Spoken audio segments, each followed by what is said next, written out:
Radhe Krishna channel में आपका दिल से स्वागत है। आज की इस वीडियो में हम जानेंगे गीता ग्रंथ क्या है। दोस्तों, श्रीमद् भागवत गीता एकमात्र ऐसा ग्रंथ है जो मनुष्य को जीने का सही तरीका बताती है। गीता जीवन में धर्म, कर्म और प्रेम का पाठ पढ़ाती है।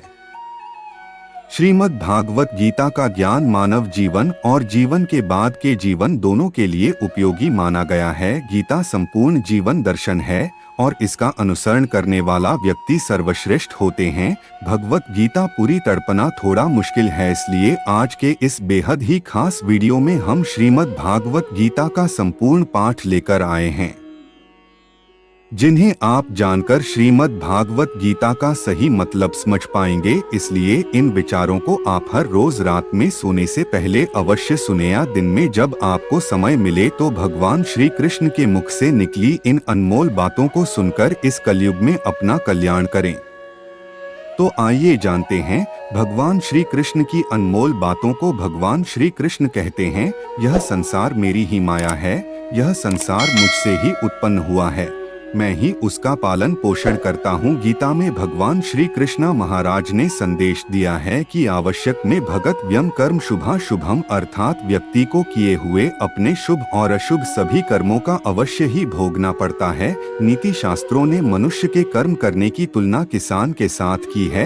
वह करते हैं कियो यद्यपि विजन लभते होता दृश्य फल, अर्थात जिस प्रकार किसान अपने खेत में जिस फसल का बीज होता है वह भी फसल के रूप में किसान काटता है। इस सिद्धांत के विरुद्ध ना कभी आज तक हुआ है और ना कभी होगा। इसलिए कहावत प्रसिद्ध है कि बाय पेड़ बबूल तो आम कहाँ से आए। यही व्यवस्था परमात्मा द्वारा बनाई गई संतुष्टि में मनुष्यों के ऊपर लागू होती है। परमात्मा ने मनुष्य को कर्म करने के लिए स्वतंत्र रखा है। इंसान चाहे जैसा कर्म कर सकता है। अच्छे या बुरे कर्म मनुष्य के विवेक शांति के ऊपर निर्भर करता है। मनुष्य अपने जीवन में जैसे जैसे कर्म करता है वैसे वैसे ही उसके जीवन का निर्माण होता जाता है। परंतु परमात्मा ने मनुष्य को केवल कर्म करने की स्वतंत्रता दी है। कर्म फल व्यवस्था परमात्मा के अधीन है।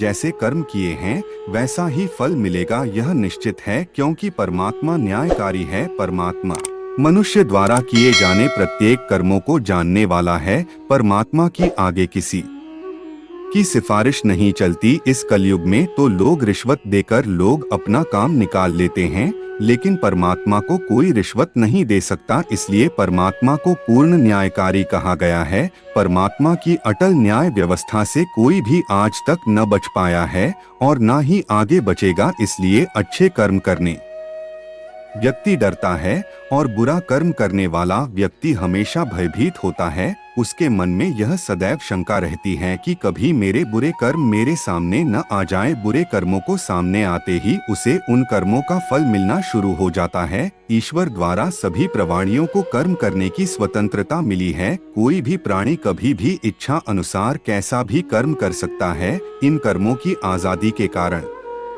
कि जीवन में न्यायापन बना रहता है। यदि कर्म करने की आजादी ना हो तो जीवन जैसा कुछ भी नहीं रहेगा। इसी आजादी के कारण व्यक्ति पाप पुण्य या मुक्ति में गति कर सकता है। कर्मों की इस आजादी के कारण ही जीवन में न्यायपान बना रहता है। यदि कम करने की आजादी ना हो तो जीवन में जीवन जैसा कुछ भी नहीं रहेगा। यदि आजादी के कारण व्यक्ति पाप पुण्य या मुक्ति में गति कर सकता है। कर्मों की इस आजादी के कारण सबको अपना अपना फल मिलता रहता है और उसको भोगता रहता है। इसी कारण जगत में और इतनी अलग अलग सोच लोग हैं। इसलिए श्री कृष्ण भगवान गीता में कहते हैं, सभी प्राणी कर्म करने में स्वतंत्र है। व्यक्ति कई प्रकार के कर्म करते हैं, जिसमें अधिकतर कर्म बंधने वाले होते हैं। बांधने का मतलब है अपना फल देकर व्यक्ति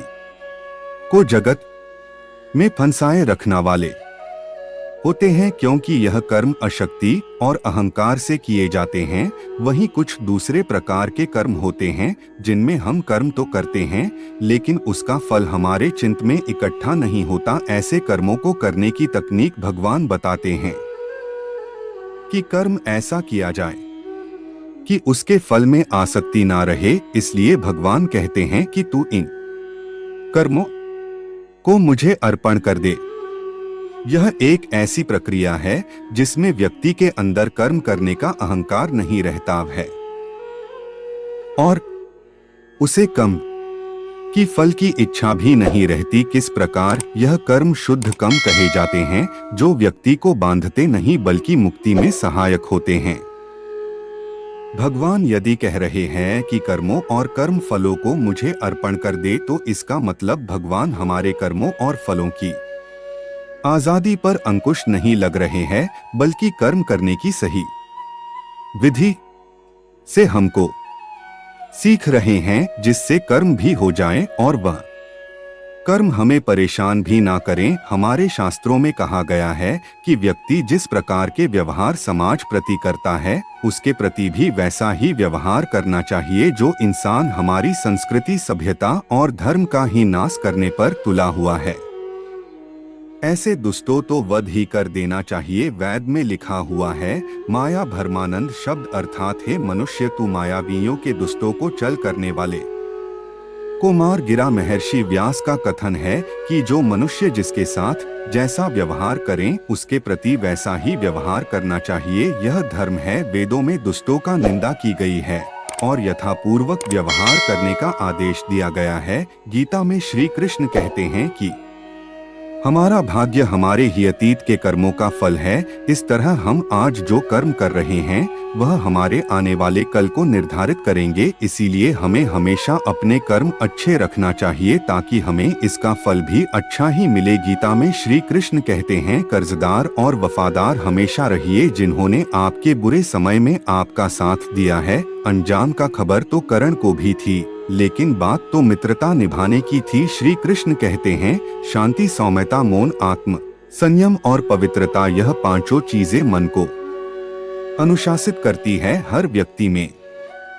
गीता में कहा गया है कि आप किसी का भाग्य नहीं बदल सकते, लेकिन अच्छी प्रेरणा देकर उसका मार्गदर्शन तो कर ही सकते हैं। श्री कृष्ण के अनुसार अगर जीवन में मौका मिले तो सारथी बना, स्वार्थी नहीं। अहंकार मनुष्य से वह करवाता है जो अंत में उसी के बिना उसी के विनाश कारण बनता है। इसलिए मनुष्य को जितनी जल्दी हो सके अपना अहंकार त्याग देना चाहिए। श्री कृष्ण कहते हैं, कम वह फल है जिसे इंसान को हर हाल में खुद काटना ही होता है। इसलिए हमेशा अच्छे बीज बोए ताकि फसल अच्छी हो। गीता जी कर्मवाच्य के हानि लाभ में उलझने के बाद मनुष्य के कर्म की गति धीमी हो जाती है और वह धीरे धीरे लक्ष्य को अपने से दूर कर देती है। इसलिए कर्म की गति अनवरत चलती रहे, मंद नहीं पर है। इसलिए हवि भगवान श्री कृष्ण ने अर्जुन को यह महान संदेश दिया था, आप अपना चिंता किए युद्ध करते रहो, कौन बिना चिंता के युद्ध करते रहो, कौन हारेगा कौन जीतेगा, यह सब काल परिस्थिति के आधार पर अपने आप तय हो जाएगा। यही बात हमारे जीवन में भी पूर्ण रूप से लागू होती है।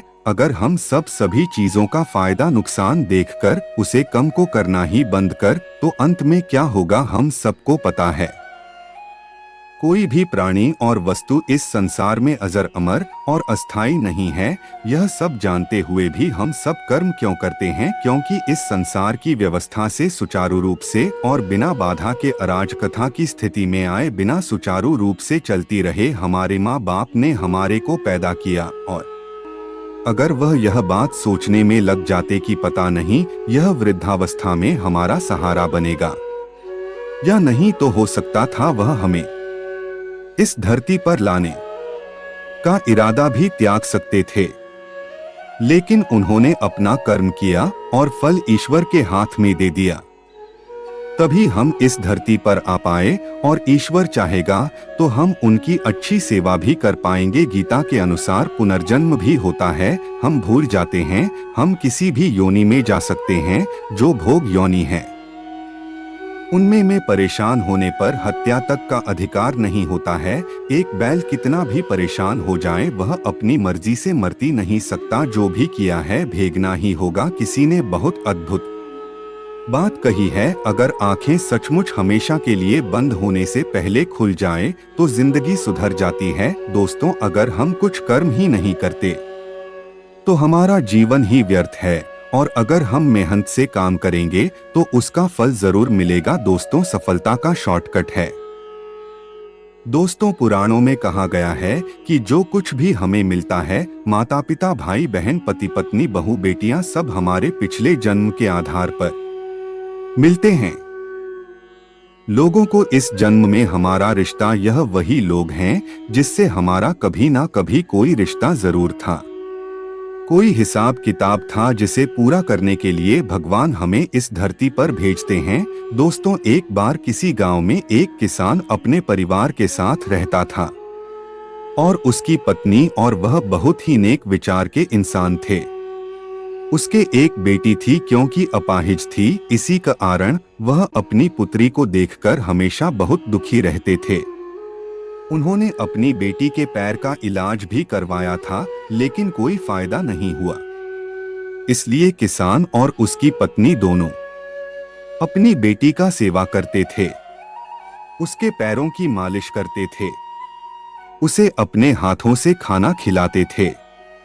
किसान यह सोचकर परेशान रहता था कि उसके बाद उसकी बेटी का क्या होगा, उसका ध्यान कौन रखेगा। किसान के गांव के पास दूसरे गांव में एक प्रसिद्ध संत महात्मा रहते थे। किसान अपने पत्नी के साथ उन संत महात्माओं का सेवा करने जाते थे और उनके उपदेश सुनते थे और वहां पर आए हुए लोगों की सेवा करते थे। एक दिन जैसे ही महात्मा का प्रवचन खत्म हुआ, किसान ने कहा कि संत महात्मा, मैं और मेरा परिवार आपकी और यहाँ के लोगों की बहुत सेवा करते हैं, कभी किसी का बुरा नहीं करते और हिंसा के मार्ग पर चलते हैं और सच्चे मन से भगवान का पूजा अर्चना करते हैं। फिर भी हमारी बेटी अपाहिज क्यों पैदा हुई? उसे अपाहिज देखकर हमें बुरा लगता है। किसान की यह बात सुनकर महात्मा ने अपने आंखें बंद कर लिए और कुछ समय बाद अपनी आंखें खोलें और कहा कि तुम्हारा पूर्व जन्म देख लिया और यह सब तुम्हारे पूर्व जन्म का पापों का फल है। पूर्व जन्म में तुम अपनी पत्नी और बेटे बहू के साथ चाहते थे। तुम्हारा बेटा नगर के बाहर राजा के यहाँ नौकरी करता था और जो पिछले जन्म में तुम्हारी बहू थी वही अब तुम्हारी बेटी है। और तुम्हारे घर में एक दुधारू गाय भी थी जिसकी तुम बहुत सेवा करते थे, लेकिन तुम अपने बहू के साथ बहुत गलत व्यवहार करता था। तुम सदा अपने बहू को बहुत परेशान करते थे और उसे खरी खोटी सुनाते थे। तुम्हारे बहुत बुरी बातें सुनकर तुम्हारी बहू बहुत परेशान रहती थी, लेकिन वह फिर भी कुछ नहीं बोलती थी। एक बार की बात है, वह अपनी सहेली के साथ मेला देखने चली गई थी और वापस आने के बाद तुमने उसे गुस्से से एक डंडा उसके की तरफ फेंका और उसके पैर की हड्डी टूट गई और वह एक पैर उठाकर चलने लग गई और पैर टूटने की वजह से पूरे जन्म हुआ परेशान ही रही, लेकिन फिर भी वह कुछ भी नहीं रहती थी और कुछ भी नहीं बोलती थी। इस पाप के कारण अब वही बहू तुम्हारी बेटी बनकर इस जन्म में पैदा हुई है और उसे जन्म का जो तुम्हारा हिसाब किताब था इस जन्म में पूरा करने के लिए आई है। तुमने उसको उसे जन्म में रुलाया था और वह तुम्हें एक जन्म में रुला रही है, हालांकि तुमने उसे जन्म में गाय की सेवा की थी, जिसके कारण तुम्हें इस जन्म में बुद्धि निर्मल मिली है और इस जन्म में तुम्हारा ज्यादा बुरा नहीं हुआ। तुम्हें अपने कर्मों का ही इस जन्म में सजा मिली है। इसलिए हमेशा हर इंसान को अच्छे कर्म करने चाहिए।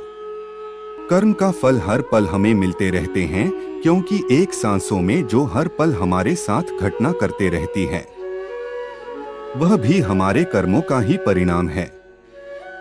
कर्म के कारण ही हम सब साथ ले पा रहे हैं।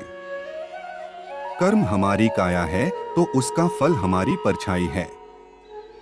दोनों सदा साथ साथ ही रहते हैं। कर्म के कारण ही कोई आसानी से सांस ले पाता है तो किसी का दमा दम में घुटता महसूस करता है। कर्म का फल हमें जागते सोते उठते बैठते हर समय भोगना ही पड़ता है। कर्म का कुछ फल तो तुरंत मिलता है और कुछ कर्मों का फल के लिए हमें जन्मों जन्म इंतजार करना पड़ता है। जैसे किसी ने आग में हाथ डाला तो तुरंत हाथ निकल जाता है, उसे दर्द के लिए आपको कल या परसों नहीं लगेगा। परंतु अगर यदि आपने किसी का खून किया है, किसी को बेतहाशा तंग किया है, तो हो सकता है आपको इस जन्म में उसका फल ना मिले, लेकिन अगले जन्म में इस दुष्परिणाम का फलगु रखना ही पड़ेगा। उसके फल से कोई बच नहीं सकता, चाहे ईश्वर का अवतार भगवान राम ही क्यों ना हो। उन्होंने भी बाली को छुपाकर मारा था। उसके परिणाम में उन्हें श्री कृष्ण के अवतार में इस बाली के हाथों जो शिकारी रूप में आया था। इसी प्रकार यदि आपने किसी की मदद की है तो ईश्वर वह मदद आप तक किसी न किसी के माध्यम से कई गुना ज्यादा मदद लौटा देते हैं। ना अच्छा कर्म मीटता है, ना बुरा कर्म मीटता है, यहाँ तक कि हमें मानसिक कर्मों सजा भी मिलती है।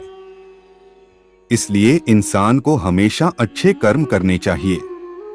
अपनी बहू बेटी या फिर किसी के साथ बुरा नहीं करना चाहिए, क्योंकि फल उसे अच्छे कर्मों का मिलता है और बुरे कर्मों का भी मिलता है। अच्छे कर्मों का अच्छा फल और बुरे कर्मों का बुरा फल। जय श्री कृष्णा। दोस्तों, अगर वीडियो पसंद आई हो तो लाइक, सब्सक्राइब, शेयर कर दीजिएगा।